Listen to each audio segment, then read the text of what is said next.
కూర్చోండి. మీకోసం కొన్ని కానుకలు తీసుకొచ్చాం. మిగతావన్నీ లవ్లీ సామాన్లు. అవన్నీ అక్కడ పెట్టాయి. మా అమ్మ కార్తీక్తో పాటు తన గదిలో ఉన్నారు. కొంపదీసి బయటకు వస్తే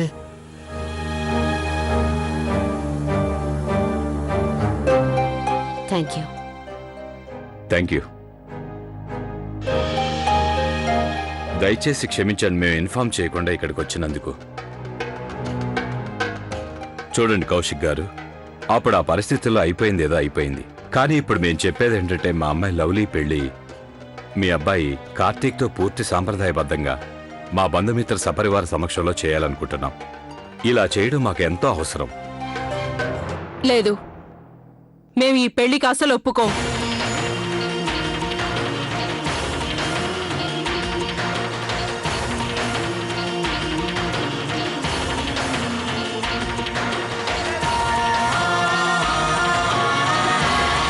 వాళ్ళిద్దరికీ ఇంతకుముందే పెళ్ళైనప్పుడు ఇక నలుగురి కోసం మళ్ళీ పెళ్ళెందుకు? అదీ కాక మీరు ఇంతకుముందు అమ్మాయి అక్కర్లేదని వెళ్లారు, పెళ్లి మండపంలో వదిలేసి వెళ్ళిపోయారు. మరి అకస్మాత్తుగా మీకు ప్రేమ పుట్టుకొచ్చిందెందుకు? అసలు నిజం చెప్పాలి అంటే మా అమ్మాయి లవ్లీ చేసిన ఆ పనిని మా మనసులో అంగీకరించడం లేదు. ఆ పరిస్థితిలో ఏ తల్లిదండ్రులు ఉన్నా ఎలా ప్రవర్తించేవారో మేము అలాగే ప్రవర్తించాం. కానీ తరువాత ఆలోచించాం, పిల్లల సంతోషంలోనే మా సంతోషం కూడా ఉందని. మీరు ఎన్నైనా చెప్పండి, ఈ పెళ్లికి నేను ఒప్పుకోను. ఈ పెళ్లికి మేము ఒప్పుకుంటున్నాం.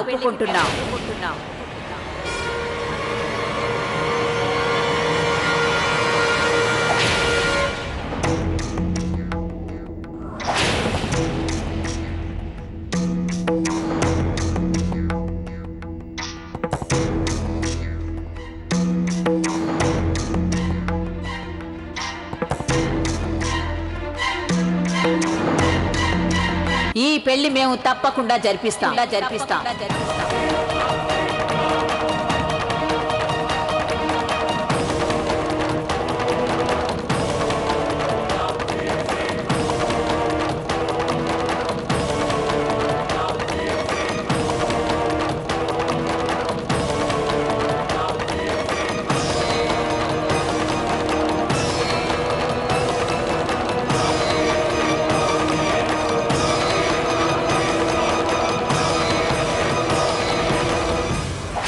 మేము కార్తీక్ ఇష్టపడిన అమ్మాయితోనే వాడి పెళ్లి జరిపిస్తాం.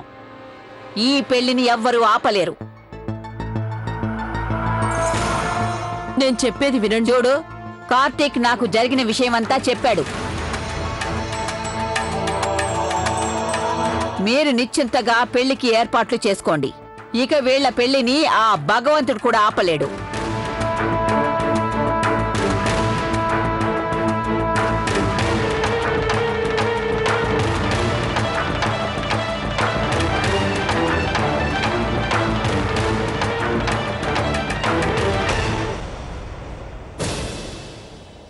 నాయనమ్మ ఒక్క మాట. సంతోషించరా చిన్నా, నువ్వు ఇష్టపడ్డ పిల్లతోనే నేను నీ పెళ్లి చేయాలని నిర్ణయించుకున్నాను. నా మనవడు గుర్రం ఎక్కుతాడు, ఊరేగుతాడు, పెళ్లి చేసుకుని పెళ్ళాన్ని కూడా తీసుకొస్తాడు. అరే వా, భలే భలే, అదేమంటారు, ప్రేమించి పెళ్ళాడు. పిపి డుమ్ డుమ్. దయచేసి అత్తయ్య గారు, మేం చెప్పేది అర్థం చేసుకోవడానికి ప్రయత్నించండి. చాలు, నాకంతా తెలుసు. ఆ పిల్ల నీకు నచ్చలేదు, కానీ తను కార్తిక్కి నచ్చింది.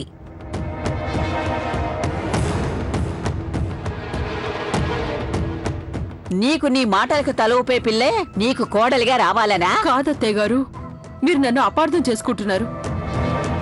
మీరు అనుకున్నట్లుగా ఇక్కడ విషయం అది కాదు. కొంచెం మౌనంగా ఉండొచ్చు కదా. అది కాదండి, నేను చెప్పాలనుకున్న దాంట్లో తప్పే ఉందని. అరే, మీరింకా నుంచున్నారే, కూర్చోండి.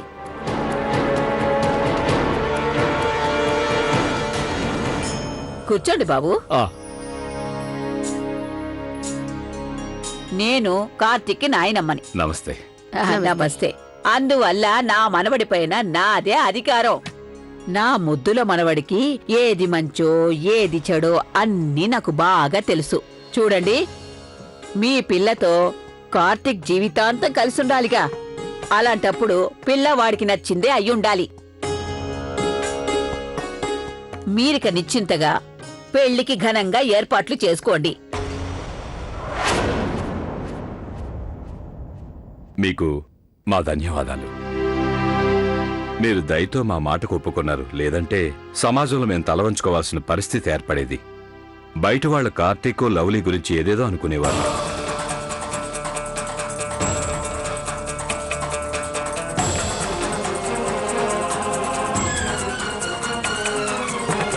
అంటే దీనర్థం మా కార్తీక్ ప్రేమ కదా ప్రపంచమంతా తెలుసన్నమాట.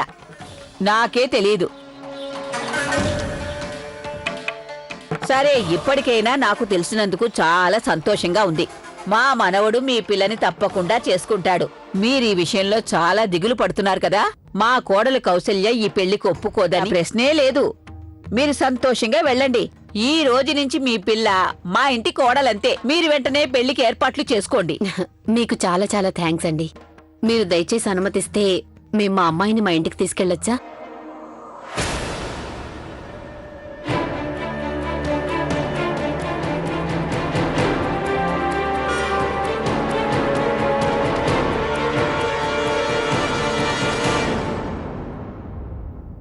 చచ్చావన్నయ్య, ఇక దాచడం అసాధ్యం. నాయనమ్మ లవ్లీ విషయాన్ని కనిపెట్టేస్తుంది. అసలు మీరేం మాట్లాడుతున్నారు? అది బామ్మగారు, మీరు ఆ మాత్రం అర్థం చేసుకోలేరా? పెళ్లి కొప్పుకున్నాక ఆ అమ్మాయి మనమ్మాయే కదా. అవును, అది నిజమేగా. అలాంటప్పుడు బామ్మగారు, ఆ అమ్మాయి మన ఇంట్లో మనలో ఒకరిగా మనతో పాటే కుటుంబ సభ్యురాలుగా ఉంటుంది కదా. వాళ్ళనేది ఏంటంటే ఇప్పుడు వాళ్ళ అమ్మాయిని తీసుకెళ్లి మళ్ళీ తర్వాత మన ఇంటికి పంపిస్తారని.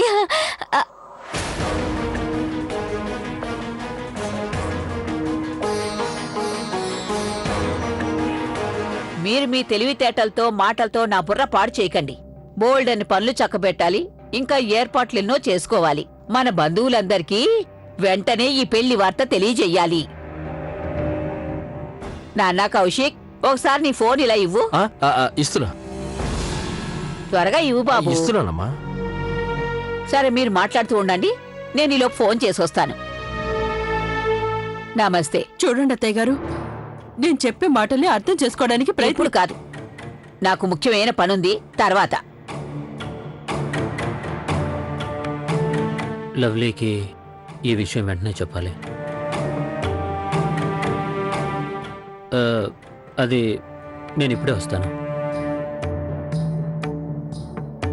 కౌశిక్ గారు, మీరేదో మాట్లాడబోయారు.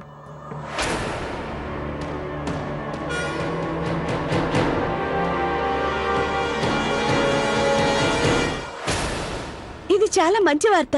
మన పెళ్లి అందరి ముందే జరుగుతుంది. అందరూ వస్తారు. తారా వస్తుంది, అభయ్ వస్తాడు, మా థియేటర్ గ్రూప్ అంతా వస్తారు. కానీ కార్తీక్, మీ అమ్మగారు పెళ్లికి ఎలా ఒప్పుకున్నారు?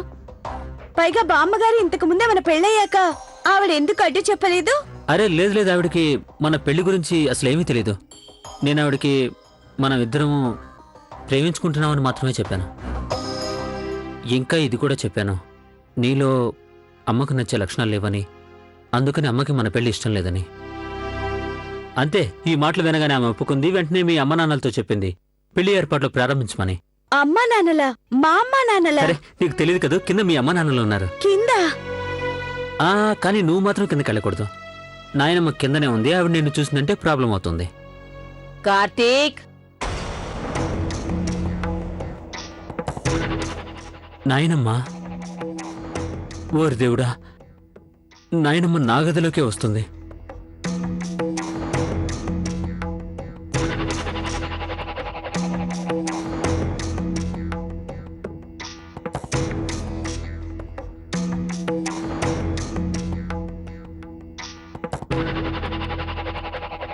అరే చిన్నా, నువ్వు పైకెందుకు వచ్చావు?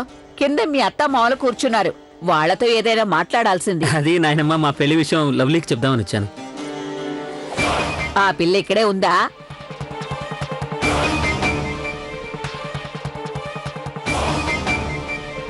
లేదు, లవ్లీ ఇక్కడ లేదుగా. నేను తనతో ఫోన్లో చెప్దామని వచ్చాను మన పెళ్లి కుదిరింది అని. సరే, నీకు సంతోషమే కదా. నేనైతే భయపడిపోయాను. ఆ పిల్ల ఇక్కడైతే లేదు కదా. లేదు నాయనమ్మా, లేదు లేదు లేదు. నేనిప్పుడు ఎంతో సంతోషంగా ఉన్నాను. ఆ తల్లి నా మొర ఆలకించింది. నా మనవడి పెళ్లి వాడి మనసుకి నచ్చిన పిల్లతోనే జరగబోతోంది. నువ్వే చూస్తావుగా ఎంత గొప్పగా నీ పెళ్లి జరిపిస్తానో. పద కార్తీక్, కూర్చుని మాట్లాడుకుందాం.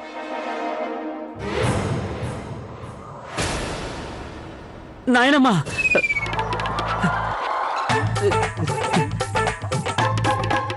నాయనమ్మా, రా నాయనమ్మా, కూర్చో, జాగ్రత్త కూర్చో. హా.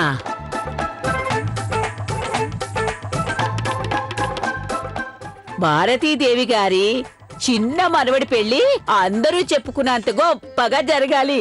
నాయనమ్మా, మీరు ఇక్కడే కూర్చున్నారంటే మీరు కిందకి వెళ్ళి లవ్లీ వాళ్ళ అమ్మా నాన్నలతో మాట్లాడాలిగా. అరే మనవడా, నేను మాట్లాడాల్సింది ఇప్పుడే మాట్లాడాను. ఇక నీతోనే మాట్లాడాలి. ఇలా కూర్చో, నా పక్కన కూర్చో. నాకు బోల్డన్ని పనులున్నాయి.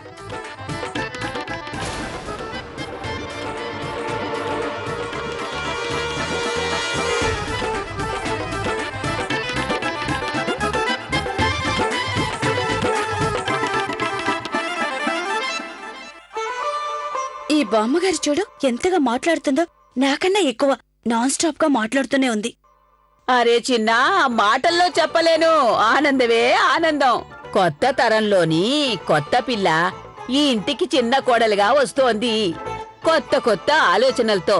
ఆ మిగతా కోడలలా కాదు, మీ అమ్మ చెప్పేదానికి తలూపేలా ఉండదు. చాలు, ఈ ఇంట్లో నన్ను మెచ్చుకునే వాళ్ళు ఒక్కరైనా ఉన్నారు.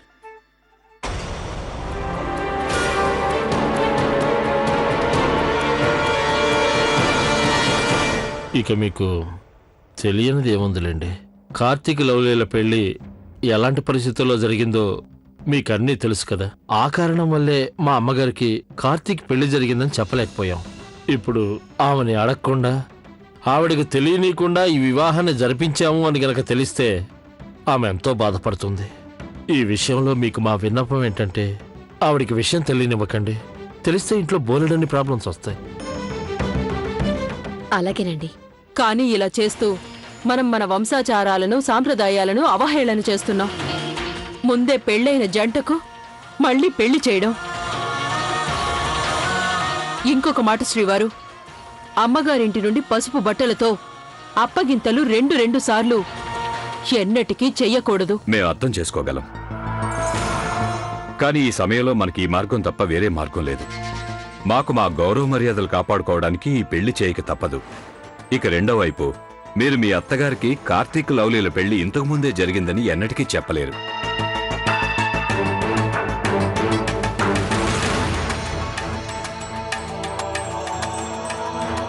చూడండి కౌసల్యాదేవి గారు, పరిస్థితిని అర్థం చేసుకోండి. కేవలం బియ్యంకుల వారు అన్నందుకు మాత్రమే కాకుండా బాధ్యతగా సమాజం కోసమైనా ఈ పెళ్లి చేయక తప్పదండి. ఏది ఏమైనా కానీ ఈ పెళ్లికి నేను అస్సలు అంగీకరించను.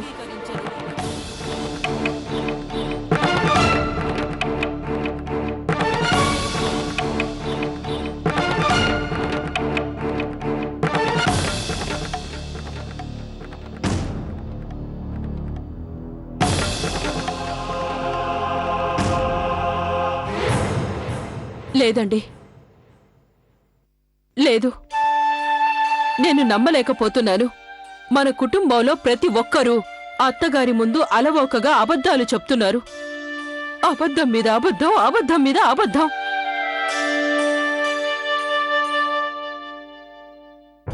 మీకో విషయం అర్థం కావడం లేదు. ఇలా జరిగితే పరిస్థితి మరింత ఇబ్బందికరంగా తయారవుతుంది. పైగా ఏదో ఒకరోజు అత్తగారికి ఈ విషయం తెలిసిపోతుంది.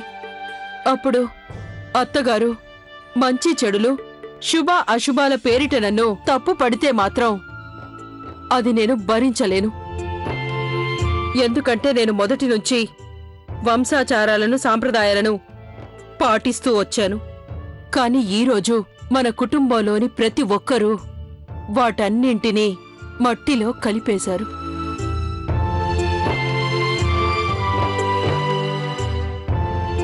నా అభిప్రాయం ఏంటంటే, మీరందరూ ఒక్కసారి కాదు, మళ్ళీ మళ్ళీ మీరు గమనించండి, ఆలోచించండి.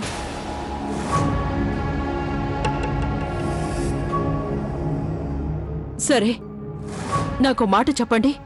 నేను చెప్పిన ఈ మాటలు తప్పని అంటారా? జవాబు చెప్పరెందుకు మీరు? జవాబు చెప్పండి. జవాబు తప్పకుండా చెప్తాను. మన బంధుమిత్రులందరికీ శుభలేఖలు పంపించిన తర్వాతే చెప్తాను. ముఖ్యంగా నా 4వ మనవడి పెళ్లికి పిలవలేదని అలిగిన వారికి ఒక్కొక్కరిని దగ్గరికి పిలిచి మరీ చెప్తాను. బాగా చూడండి, ఇది మా చిన్న మనవడి కార్తీక్ పెళ్లి, ఆఖరి పెళ్లి అని.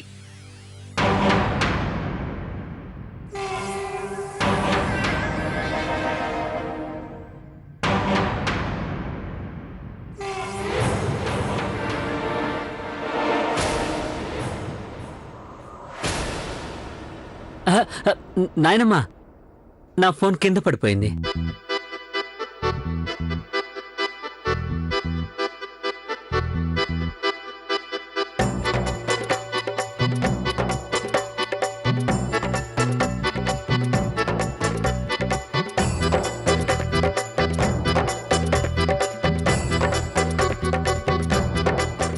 అరే చిన్న మనవడా, ఫోన్ తీయడానికి ఇంత ఆలస్యమా?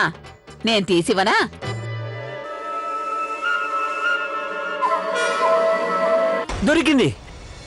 దొరికింది నా ఫోను.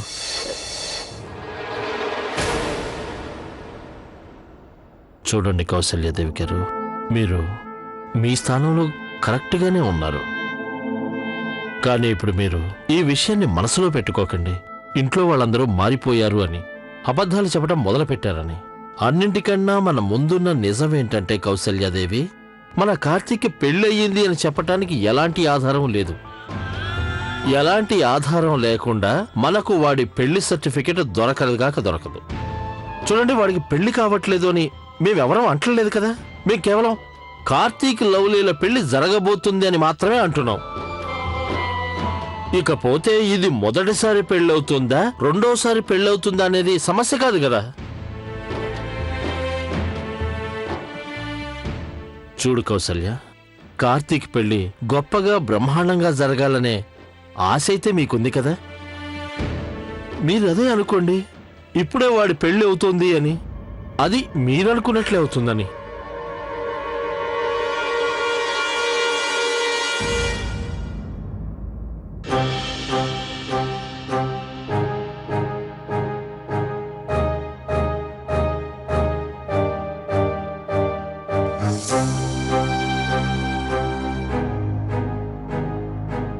అరే చిన్నోడా, నువ్వెందుకు పదే పదే అద్దంలో చూస్తున్నావు? ఏం లేదు నాయమ్మ, అది ఎదురుగా అద్దం ఉందిగా, అందుకే ఏదో ఇలా నన్ను నేను చూసుకుంటున్నాను. అరే నీకేం తక్కువైంది? నీ అందం ఎవరికుంది? ఎవరి దిష్టి నీకు తగలకూడదు.